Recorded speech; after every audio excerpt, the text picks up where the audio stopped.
Do you have a question for me? Is there something specific that you want to ask me? Does that type of memory loss exist? Is there any chance that that's real, or is that completely no way?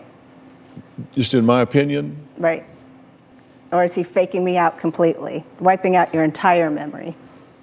Well, I've been doing this for 45 years, and I have never seen a syndrome or clinical presentation that is consistent with what he is reporting. And I'll tell you why I say that. I spend a lot of my practice dealing with brain and central nervous system. And there are parts of the brain architecture that deal with memory. And there are parts of the brain and the spinal cord that deal with pain. And if I was dealing with somebody and I wanted to know whether their pain was real or not, and they would come in and tell me that they had a disc injury or a back injury at a certain thoracic level, and I would suggest to them, well, do you then have pain here or there? And they would say yes.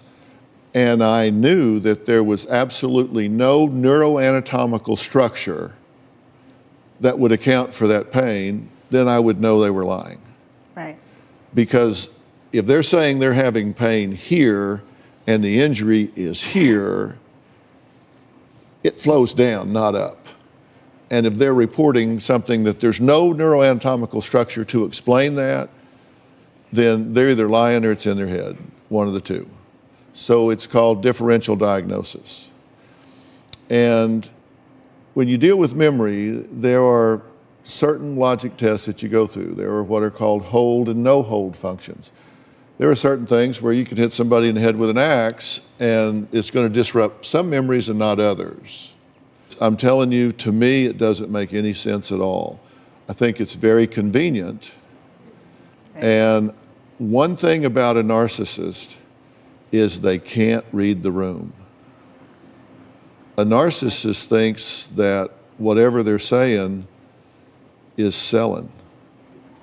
They can't read the room. Now, you've been a pretty good audience because you've been buying this. I mean, seriously, you've gone for this like Jesse went for the train. Yeah, but now you're basically calling me a liar and saying that I do know this stuff and I can just communicate it, and I can't. So I understand what you're saying. You're a professional in this matter, but if I don't know, I don't know.